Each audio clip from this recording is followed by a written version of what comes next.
No, that's called size. Last time I checked, Key's pretty tall. You just stand there and you can alter shots. And I think that we knew that coming in. Angel releases the ball from here, so we knew that she would be guarding Angel. She's not going to go outside and guard Morrow, who we bring away from the basket more. So I think it was just her size altering shots. Now, we did miss a lot of layups. We missed a lot of layups, but I would always give credit to the defense. So I think size had a lot to do with Angel missing shots. If you look at Morrow, she was 4 for 14. Flage, who is just a warrior for playing today, she was 3 for, 11? Flage's sick. So we told them going in, the game will be won by the team that wins the boards. And I thought we battled so hard against their size on the boards. And they have size on the perimeter as well.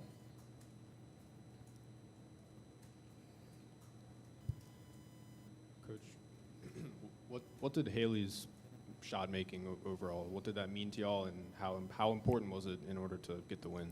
Well, Haley's taken a lot of criticism, and it needs to stop. It needs to stop. She's learned a new position. She's on a top team in the country, the defending national champion. She's having to play the point guard. Then today she moved to the off guard. She had 0, and you write that big, 0 turnovers in almost 37 minutes of play. That's the most important stat in my eyes. I know she scored 26. She had 3 assists. She hit big shots in the game when we needed a shot the most. Then she made sure she handled the ball in the last couple of minutes to where, we used up some of the clock.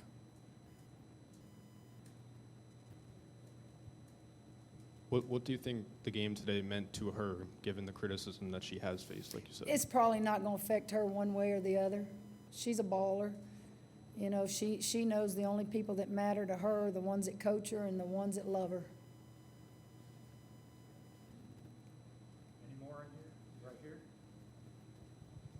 Yeah, Kim, is that pretty much how you'll continue to play, you think, with your point guards? You'll play Poe there some, and you'll play we've done Fadley? it, yes. You'll just keep doing that, you feel like, on down the stretch? Yes. And just one other thing. On your team's conditioning, you don't play that many people, but you don't seem to tire out in the fourth quarter. I play to win. If I've got 9 deep, I'll play 9 deep. But you got to remember, I lost my starting 5 player earlier in the year, Samaya Smith. So we're 1 down there. Kateri Poole, who was a starter for us in the championship run we made, is no longer on the team. So that takes away 2 more. So really, I go about 7 deep, maybe 8 sometimes. I'm not a coach that believes you play the happy game. You know what that is? What's that? You got to give all of them minutes. The happy game gets your butt beat by teams you shouldn't lose to. You play to win. And I learned that from Pat Summitt. I learned that from Leon Barmore. I learned that from a lot of great coaches. And we play to win. And if I have that many people on a team that get double figures, the chances are they're not all going to be happy anyway. Coach, in that fourth quarter, Tennessee cuts it to 2, and then Was it the 4th or the 3rd? I can't remember. It seemed like it was early in the 3rd. Okay, go ahead. and then you call timeout, and Tennessee gets to stop, has a chance to tie it, and then I think they take an awkward shot inside, and then it just seems to spiral downhill for Tennessee. What were you looking to do defensively there?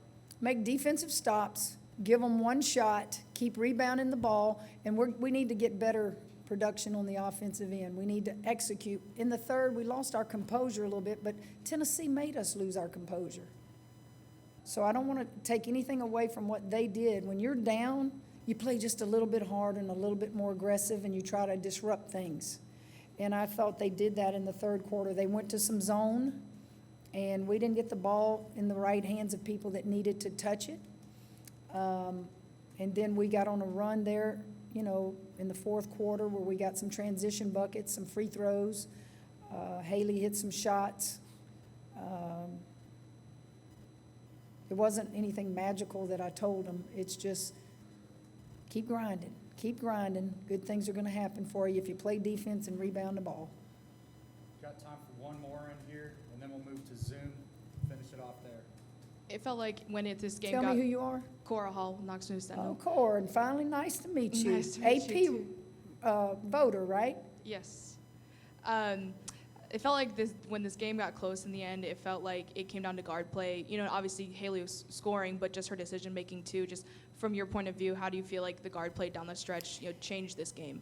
You're very observant. I thought both posts for each team kind of offset each other. They were all both 2 for them, 2 for us, just battling, just bumping, hitting, pushing, shoving, trying to make one more shot. So it really did come down to guard play. I thought Michaela Williams, who, by the way, is the best freshman in this league, she finally hit some big shots for us. She played more aggressive. She got in foul trouble. I put her in with 3 fouls, and she was able to play through it. I thought Haley making shots was very big for us. Yes, I think Darby went in for them, and she took us off the dribble one time. Then she hit a big 3, so she gave them a spark. But maybe Haley, just what she did was a little bit better than what they did on the perimeter. All right, on Zoom, Morgan or Ethan will unmute you if you have a question.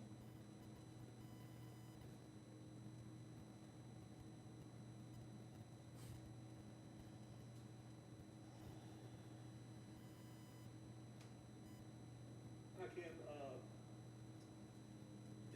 I've seen them high shot attempts, seen them high missed layups, but also seen them high offensive rebounds, and the season tied, the season below separate turnovers.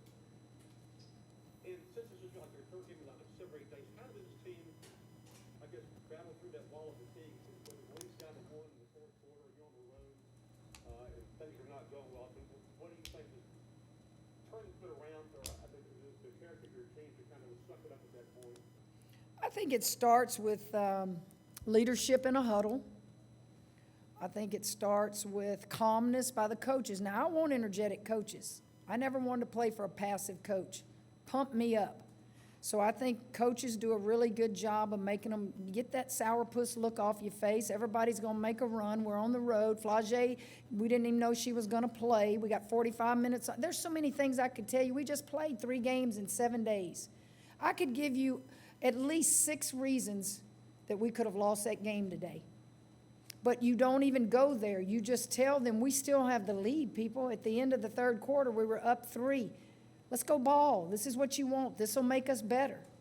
What won the game for you was not your ability to score, nor was it their ability to score. It was your defense in critical moments, and it was your rebounding, not allowing them to get second and third shots.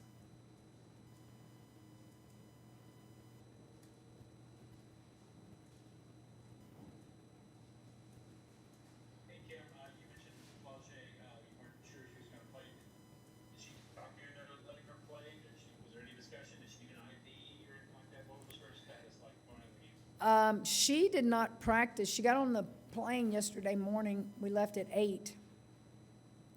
And she was sick, and I don't even know what her symptoms are. See, this is what they do to coaches. They don't want you to know for fear you're not going to play them. So she communicated through a trainer, and I have to trust the trainer to take care of her and to make the right decision if she plays or not. And so she did not practice yesterday, and this morning we didn't have a shoot-around. So at breakfast, she was at breakfast, and I looked at her, and the trainer said, can you go or not? And, of course, she felt great.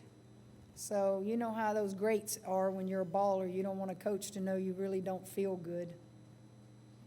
Do one more here on Zoom.